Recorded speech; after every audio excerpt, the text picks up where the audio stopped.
Next, a vital component of ecosystem is the humidity. It is the amount of water vapor present in the atmosphere. Water के वापर atmosphere में कितने हैं, अगर ज़्यादा है तो ह्यूमिडिटी ज़्यादा होगी, कम है तो ह्यूमिडिटी कम होगी. It can be measured by hygrometer and it play an important role in life of plant as well as animals. It promotes the growth of epiphytes, that is the orchids and other plants. ये epiphytes humidity है वो epiphytes की growth को promote करते हैं, जैसे orchid हो गए और कुछ अदर प्लांट्स है, जिससे कि दूसरे एनिमल्स के लाइफ को भी सपोर्ट मिलती है ह्यूमिडिटी से. It regulate the evaporation of water from body, क्योंकि अगर ह्यूमिड एनवायरनमेंट है, वाटर वेपर ज़्यादा है एनवायरनमेंट में, तो हमें हमारी बॉडी से इवेपोरेशन कम होगी. Means and organism in transpiration and perspiration, जिससे कि इवेपोरेशन को कंट्रोल करता है.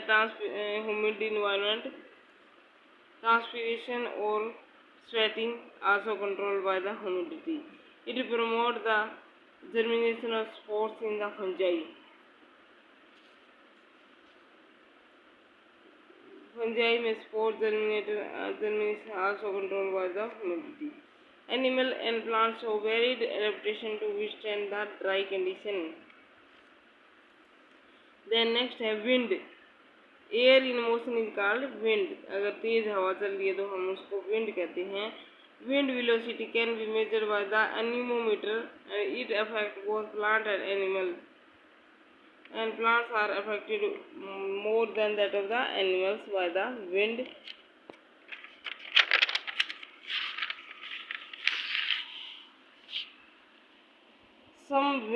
Strong wind का the soil erosion, so reducing the soil fertility.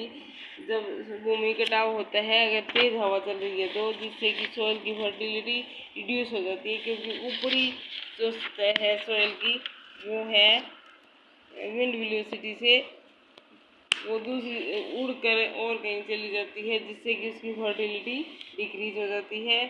और तेज का the losing of the plants like the wheat, मेज, ओट एंड शुगर केन. जब स्ट्रॉन्ग विंड चलती है तो जो वीट जैसे राइस, ओट, मेज और शुगर केन है वो फ्लैट हो जाते हैं. भूमि की सतह के साथ साथ उनके प्लांट है वो ऐसे फ्लैट हो जाते हैं, सीधे खड़े नहीं होते.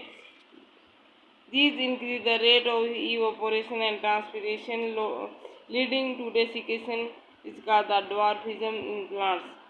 More strong wind से evaporation and transpiration होती है, जिससे कि प्लांट में वाटर की कमी हो जाती है, जिससे कि प्लांट की ग्रोथ नहीं होती है और प्लांट ड्वार्फ रह जाता है, स्मॉल हाइट का रह जाता है.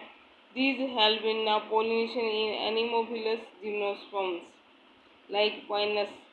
विंड पोलिनेशन होती है, एयर पोलिनेशन होती है, तो इससे पोलिनेशन में हेल्प करती है विंड.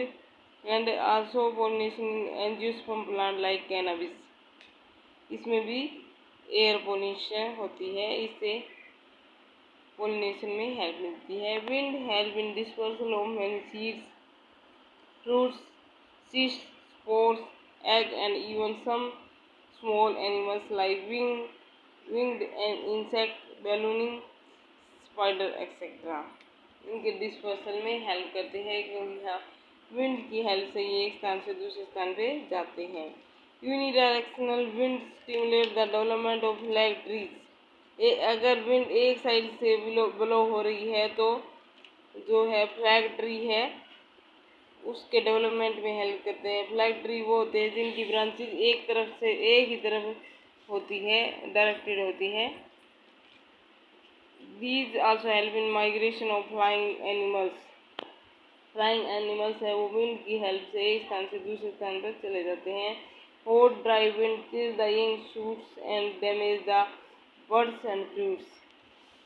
तो हॉट ड्राई विंड है वो प्लांट में नुकसान कर देती है, जैसे कि यंग शूट्स और बर्ड है वो डैमेज हो जाती है.